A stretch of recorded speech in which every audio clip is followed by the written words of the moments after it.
All right, guys, what's going on? Welcome back to the Everything Cultural Podcast. Today I'll be doing my preview and prediction for the 2025 SEC Championship game going down in Atlanta. A rematch between Alabama and Georgia. Bulldogs, 1.5 point favorites. 47.5 is the total.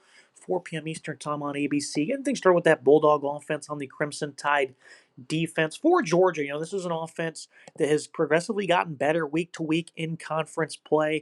Coming off a bit of a wacky game against Georgia Tech, where Gunnar Stockton and co. they didn't show much comfortability when it came to drop back passing. I know early in the game he had a bad interception, and then after that they didn't really look to take too many shots downfield.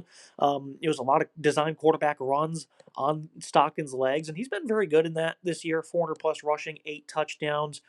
He ended up having 15 attempts, which is a season high. He only had 42 yards, so it wasn't really all that effective, but it did help move the sticks, and he's very good when it comes to making big plays at random points in the game. He could also be effective in the red zone. But last week, or a couple days ago, that is, against Georgia Tech, it was a very strange game from this offense because they're capable of having very strong balance and making plays downfield in the pass game.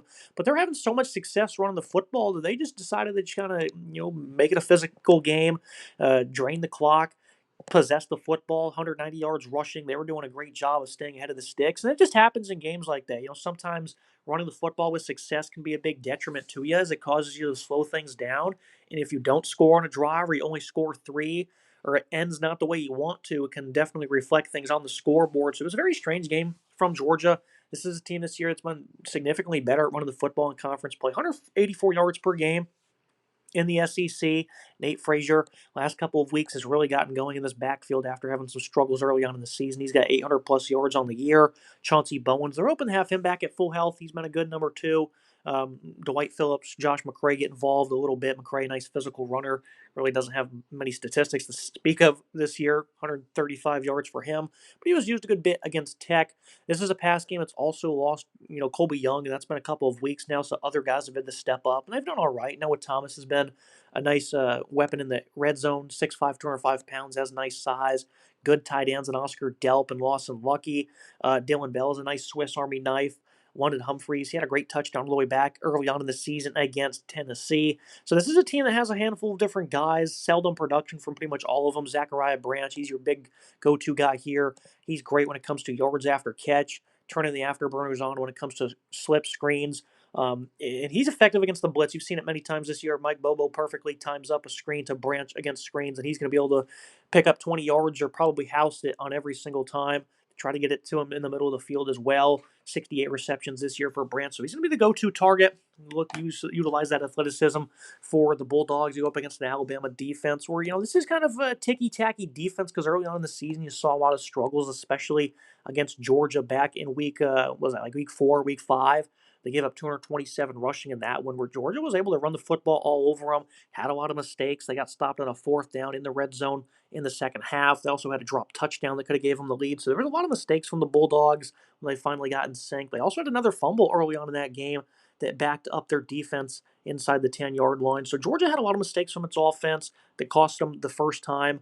The Alabama defense, though, they're coming off 5 straight games or against teams that don't have that great of offenses. 4 of the worst scoring offenses in the SEC they've played against. They've not looked great in those games particularly. They've been much better at limiting the big runs, though, I would say. They've been great at peanut punching footballs. I mean, they force an abundance of turnovers when it comes to fumbles. You've seen that against South Carolina. You've seen it against Auburn here. They had numerous ones forced, including the game-winning one, which, again, was in the red zone on Cam Coleman. Ended up being the biggest play of the game. So the Tide defense, they're very resilient. But that's been a big problem throughout the years, allowing explosive run plays due to bad run fits from the defensive backs. I think they have impressive players like Bray Hubbard, who's tremendous. He's got great range and coverage. He's a downhill popper. Damani Jackson, whenever he was on the field, was a big problem against the run. He hasn't been playing as much. It's really been Dejon Lee and Xavier Brown. Those guys have been pretty well in coverage. You also have a guy in the slot, Deshaun Jones.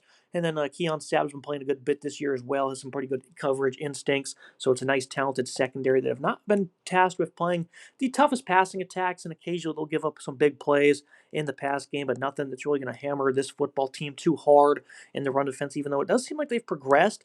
I just don't know because, again, they've played some really brutal offensive lines. I don't think it's the greatest tell for how Alabama really can be against a team like Georgia, who has a great physical offensive line, a team that runs the ball very well in conference play, like we alluded to. Left tackle Monroe Freeling's been phenomenal. Micah Morris at left guard doesn't give up much pressure. Drew Bobo at center.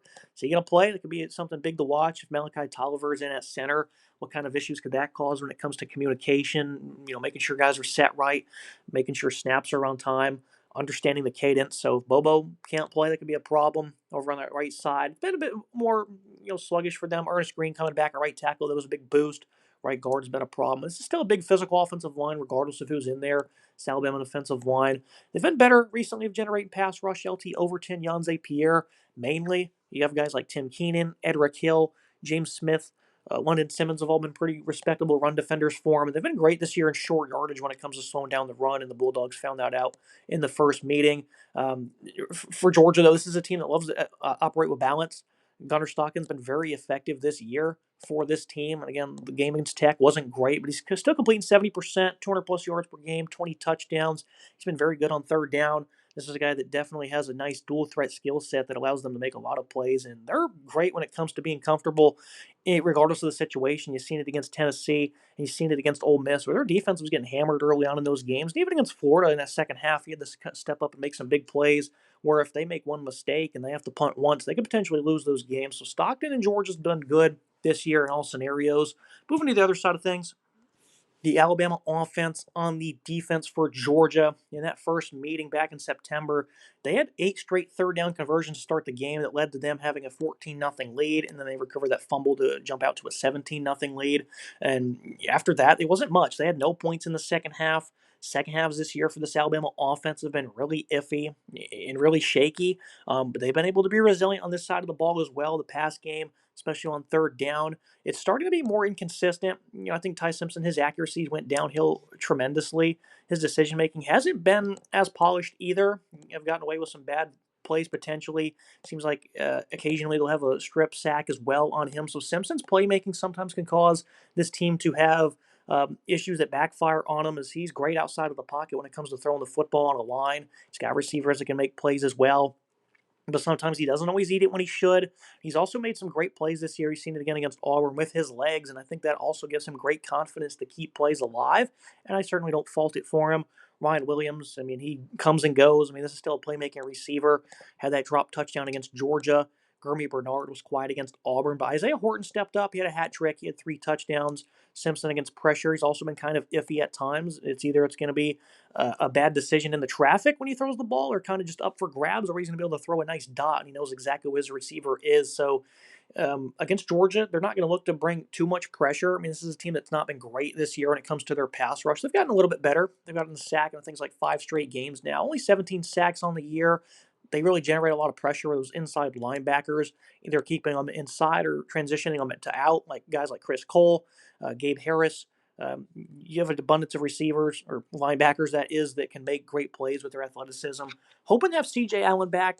I think he probably could have played against Tech if they needed him, and he actually did play against Tech. Sorry, it was against Charlotte that he did not play. They kept him out. So Allen, he's back and he's healthy for this team. That's great. He ended up having a tackle for loss against the Yellow Jackets. He's the dictator of everything on this defense. He's an alpha, and that's where they're going to find their pass rush and trying to come up with timely blitzes between those gaps. And occasionally those corner blitzes from the nickel or just a straight up outside corner blitzing can also be detrimental to opposing offenses. So that's going to be something that Simpson's going to be fully aware of when it comes to his blitz pickups. And you saw that in that first meeting where he was able to fill the gaps tremendously with the quick pass game. That's been a big struggle for Georgia against Ole Miss. That's what they were doing too for the most part, was just quick pass game.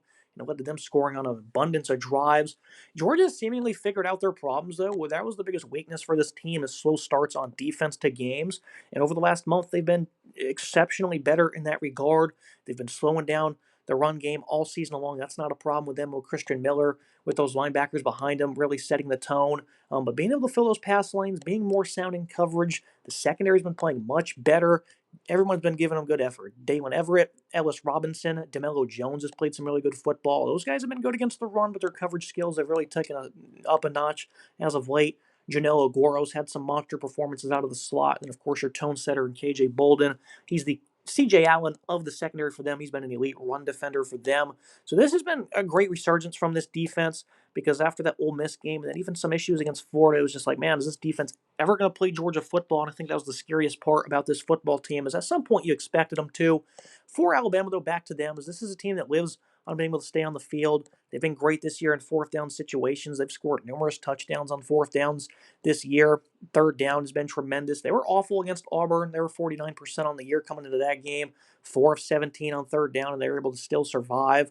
The pass game was not all that great. Simpson did not have his best games, and it just seems like the more inconsistent he is, the harder it is for Bama to play winning football.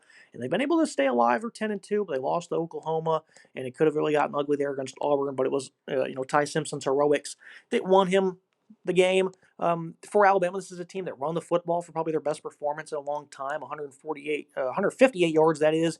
Jam Miller, though, left in crutches. He's been all right for this rushing attack.